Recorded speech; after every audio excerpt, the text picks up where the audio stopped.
Digital Gujarat portal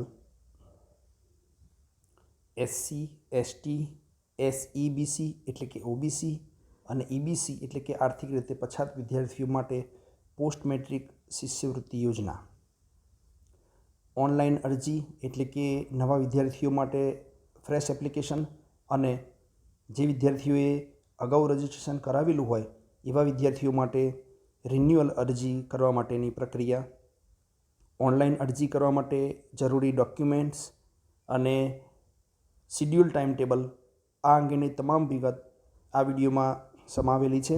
એટલે વિડીયોને અંત સુધી જોશો તો તમને આ બાબતોનો ખ્યાલ આવી જશે. સૌપ્રથમ ઓનલાઈન અરજી કરવા માટેની જે પ્રક્રિયા છે એ અંગેની વાત કરીએ તો સૌથી પહેલાં વિદ્યાર્થીઓએ ડિજિટલ ગુજરાત પોર્ટલ વેબસાઇટ પર સિટીઝન તરીકેનું રજિસ્ટ્રેશન કરાવવાનું રહેશે અને આ વેબસાઇટની લિંક જે છે એ ડિસ્ક્રિપ્શનમાં મૂકેલી છે. ત્યાંથી લિંકથી તમે સીધા આ સાઇટ પર જઈ શકો છો અને આ વેબસાઇટ જે છે એ www.digitalgujarat.gov.in આ વેબસાઇટ પર સૌથી પહેલાં વિદ્યાર્થીઓએ સિટીઝન તરીકેનું રજિસ્ટ્રેશન કરાવવાનું રહેશે. નવું રજિસ્ટ્રેશન કરવા માટે વિદ્યાર્થીઓને Aadhaar number, email ID, mobile number તેમજ નક્કી કરેલા પાસવર્ડ દ્વારા કરવાનું રહેશે. એટલે વિદ્યાર્થીઓએ પોતાનો પાસવર્ડ એ જાતે બનાવવાનો રહેશે. જે વિદ્યાર્થીઓએ અગાઉ પોર્ટલ પર રજિસ્ટ્રેશન કરાવેલું હોય તેમણે સીધા જ લોગિન આઈડી અને પાસવર્ડ દ્વારા પુનઃ લોગિન કરી લાગુ પડતી યોજનાનું ફોર્મ એ ભરી શકશે. લોગિનની પ્રક્રિયા માટે બે વસ્તુની ખાસ જરૂરિયાત છે. એક તો વિદ્યાર્થીનું કે વાલીનું ઈમેલ એડ્રેસ એ જરૂરી છે અને મોબાઈલ નંબર જરૂરી છે, જેના પર દર વખતે જ્યારે તમે લોગિનની પ્રક્રિયા કરવા જશો તો ઓટીપી આવશે અને એ ઓટીપી સબમિટ કરી અને ત્યાર પછી જ આગળ તમે પ્રક્રિયા કરી શકશો. એટલે મોબાઈલ નંબર પણ ખાસ જરૂરી છે અને શક્ય હોય તો આ મોબાઈલ નંબર જ્યાં સુધી તમારે સ્કોલરશિપનો લાભ લેવો હોય ત્યાં સુધી આ મોબાઈલ નંબર એ ચાલુ રાખવો હિતાવહ છે.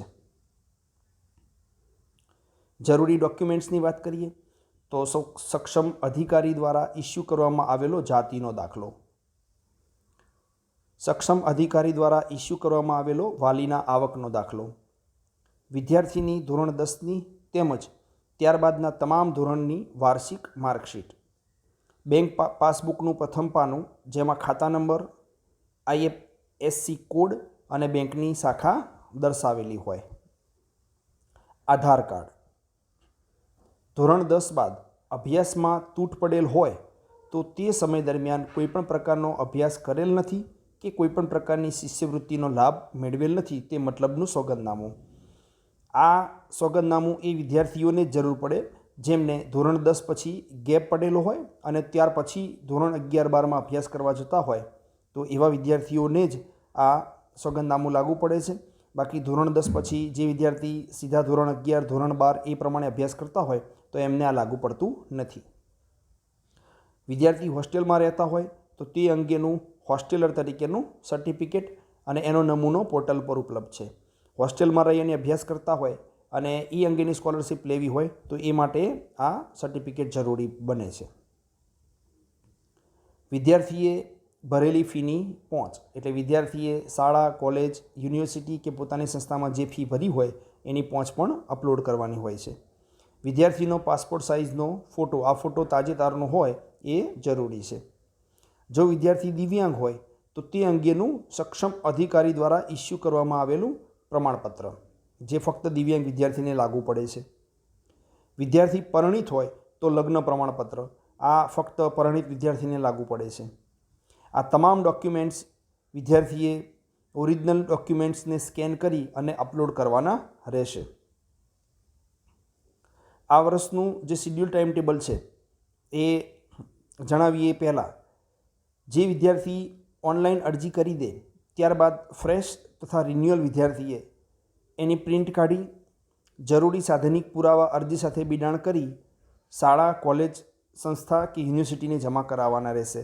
એટલે વિદ્યાર્થીનું ફોર્મ ભરાઈ જાય ત્યાર પછી વિદ્યાર્થીએ પોતાના ફોર્મમાં જે ડોક્યુમેન્ટ્સ અપલોડ કરેલા છે એ તમામ અપલોડ કરેલા ડોક્યુમેન્ટ્સ અને જે એનું ફોર્મ છે એને પ્રિન્ટ કાઢવાની અને એની સાથે એ તમામ ડોક્યુમેન્ટ્સ એ જોડવાના રહેશે અને જોડ્યા બાદ એ પોતાની સંસ્થામાં એને જમા કરાવવાના રહેશે.